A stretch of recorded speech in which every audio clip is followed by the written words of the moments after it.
muslimat rahimakumullah. Terlepas dari itu, ya,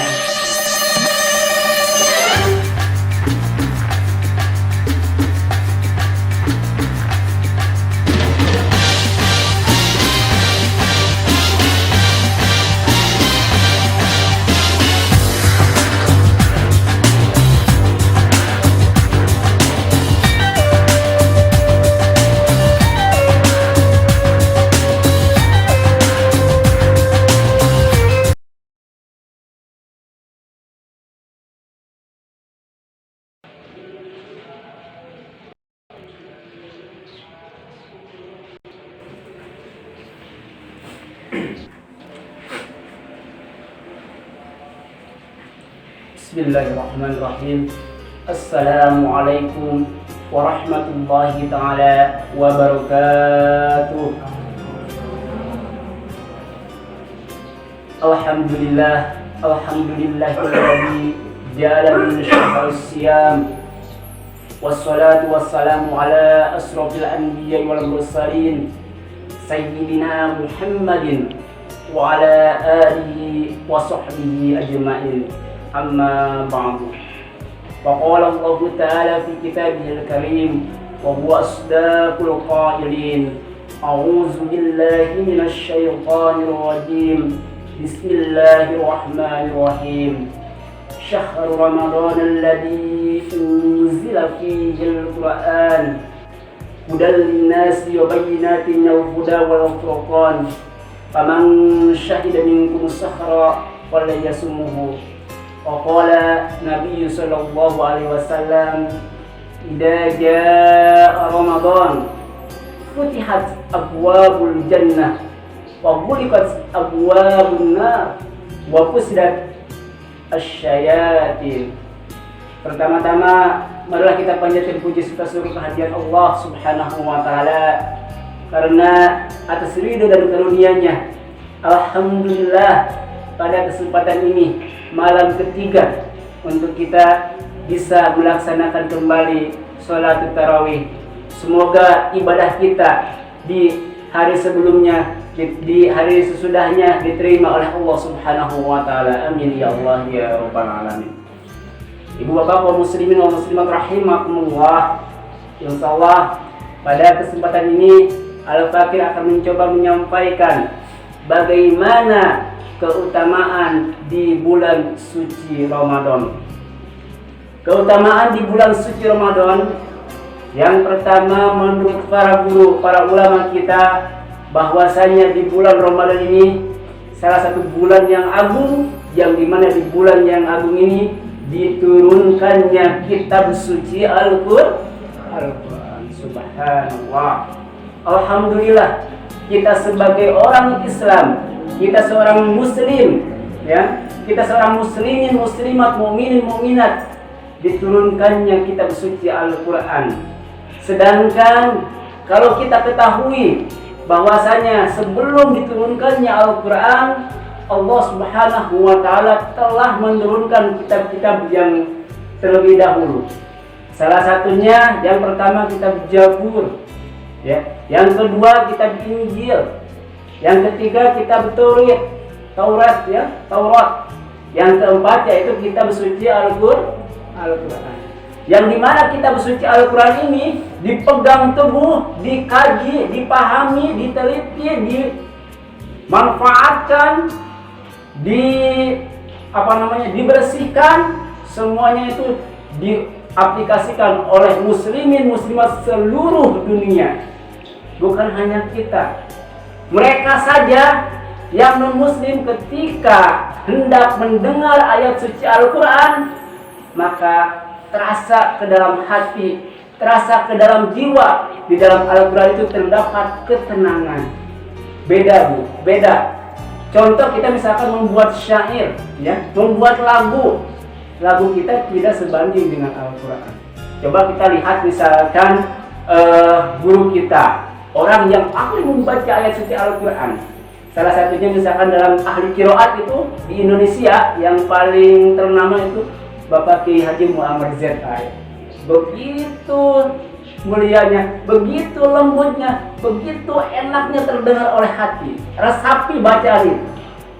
Nah, kalau dibandingkan dengan kitab-kitab terdahulu, Al-Quran ini salah satu kitab penyempurna dari kitab-kitab terdahulu. Kenapa misalkan diturunkan Al-Quran? Yaitu salah satunya penyempurna. Ya, Rasul itu penyempurna dari nabi-nabi terdahulu.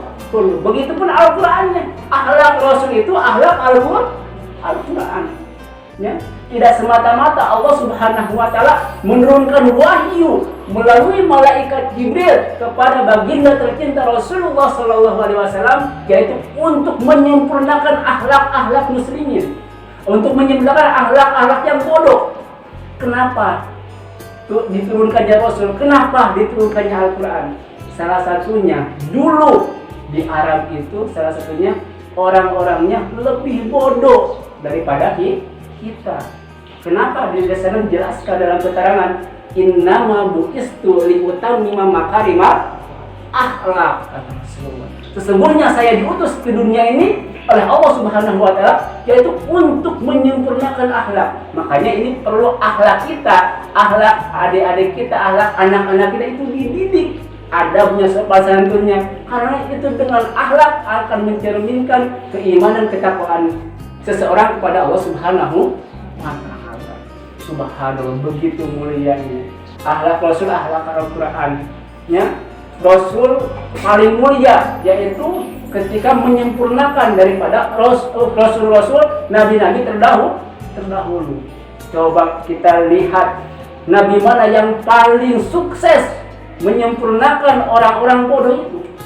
Ya, salah satunya baginda tercinta Rasulullah Sallallahu Alaihi Wasallam dengan Al-Qurannya. Al-Qurannya menyempurnakan kitab-kitab terdahulu. Rasulnya begitu pun, Rasul kita Muhammad Sallallahu Alaihi Wasallam menyempurnakan nabi-nabi terdahulu.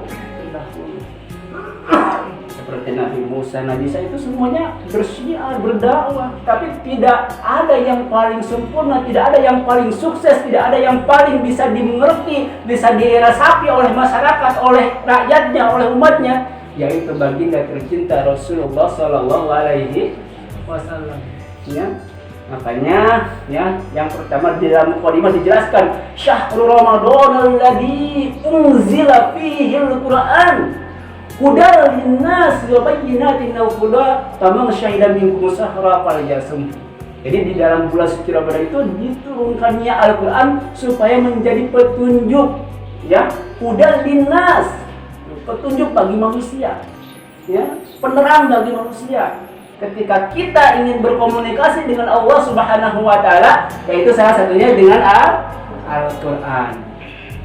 Di Pak Ustadz, saya belum bisa baca Al-Quran gimana, ya.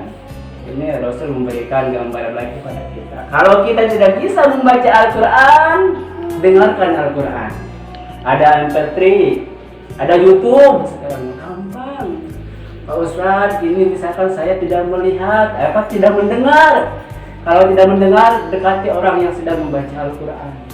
Dengan niat karena Allah, dengan niat karena Allah ingin mendapatkan ridho dan pahala dari Allah Subhanahu wa Ta'ala. Pak Ustaz, saya ini misalkan tidak melihat saudara saya, bagaimana? Dekati saja. Orang yang membaca Al-Quran, dekati saja. Tidak mendengar, tidak melihat. Pak Ustaz, saya tidak bisa lagi mendengar, melihat. Terus ikuti saja orang yang membaca Al-Quran.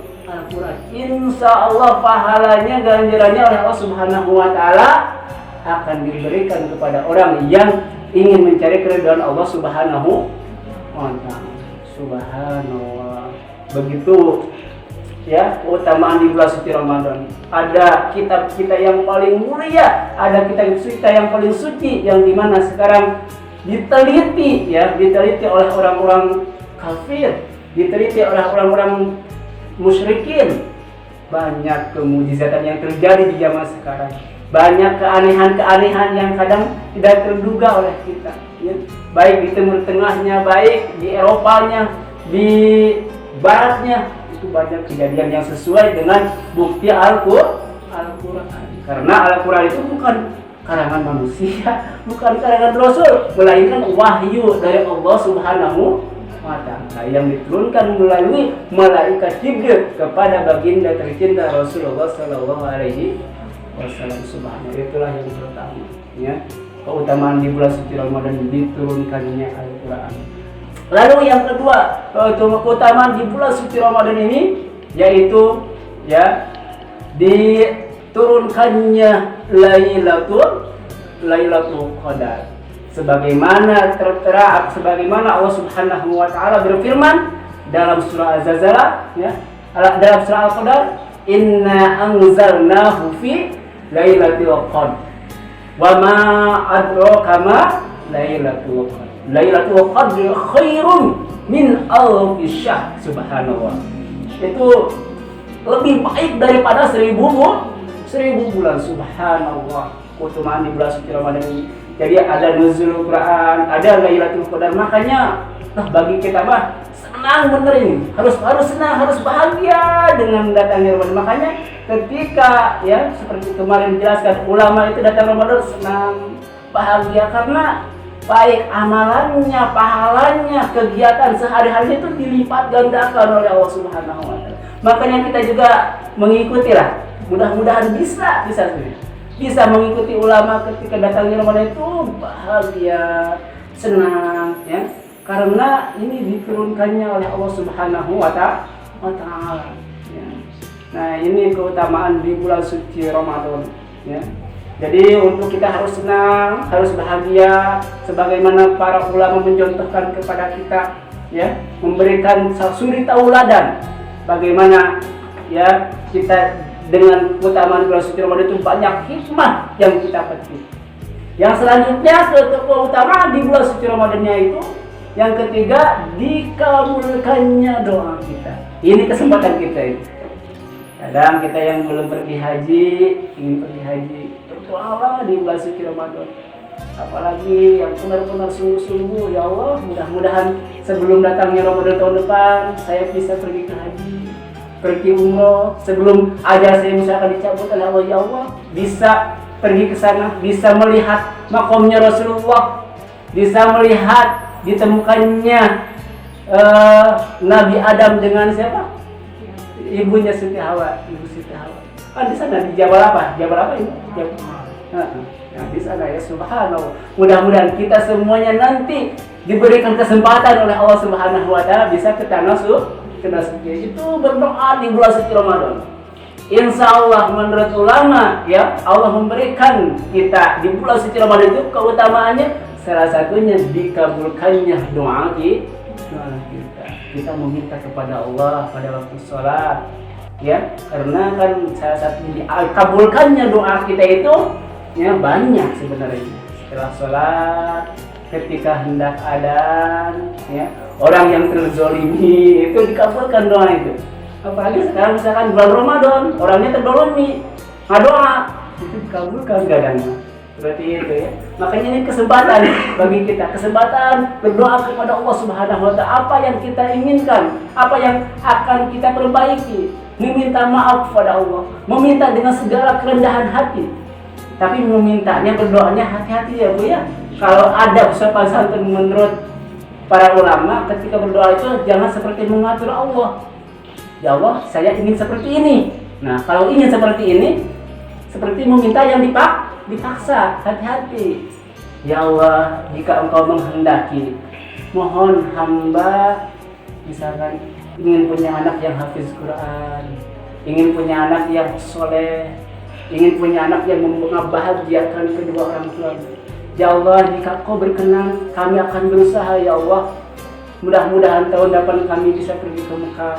Nah, seperti itu. Jadi kita memintanya kepada Allah, kita berdoanya kepada Allah itu dengan segala kerendahan hati. Jangan sombong, jangan sok mengatur Allah. Ya Allah, saya ingin seperti ini. Ya Allah, saya ingin seperti ini. Itu kata menurut ulama, ya bukan salah ya, tapi kurang tepat, kurang beradab katanya gitu. Contoh anak meminta uang kepada ibu. Bu, saya minta uang nih untuk beli mainan. Misalkan seperti itu ya. Nah, kata ibu kan kamu minta bagaimana gitu ya. Jadi anak juga kalau meminta kepada orang tua harus sopan santun. Jadi mengasihinya orang tua itu kalau sopan santun pasti dengan segala kerendahan kerendahan hati. Tapi kalau misalkan ujung-ujung minta dengan kurang sopan, kadang jadi kesel ya Bu ya. Orang tua juga. Begitu pun bapak, kesel, Pak minta apa? Bapak ngejajan gitu kan. Nah maka kalau dengan sopan santun meminta kepada Allah Subhanahu Wa Taala dengan segala kerendahan hati, insya Allah ya doa kita akan dikabulkan oleh Allah Subhanahu Wa Taala. Pak Ustaz, saya udah berdoa nih berkali-kali, udah hampir setahun tapi sekarang belum dikabulkan. Kadang kan doa kita itu menurut ulama kalau belum dikabulkan berarti ada dosa yang menghalangi doa kita tercapai oleh kepada Allah Subhanahu Wa Taala. Bersabarlah. Alhamdulillah ya, atas izin Allah, saya dulu ketika SMP ingin bisa kuliah di negeri, tapi tercapainya beberapa tahun. Saya ingin bisa S1, saya ingin bisa S2. Alhamdulillah, ketika sungguh-sungguh, ketika benar-benar meminta kepada Allah, ada jalan. Dikasih misalkan beasiswa, dikasih alhamdulillah oleh Allah kesempatan mendapatkan beasiswa bukan hanya dari satu lembaga. Itu alhamdulillah saya merasakan betapa doa saya itu dikabulkan. Tetapi dikabulkannya bukan 1 tahun itu, beberapa tahun kemudian. Subhanallah. Makanya insya Allah semua kita itu akan dikabulkan doanya oleh Allah Subhanahu Wa Taala. Melainkan kita harus bersabar apabila doa kita belum dikabulkan. Semoga dari keutamaan di bulan suci Ramadan ini bisa meningkatkan keimanan kita terhadap Allah Subhanahu Wa Taala. Amin ya Allah ya rabbal alamin. Aqulu qouli hadza. Assalamualaikum warahmatullahi taala wabarakatuh.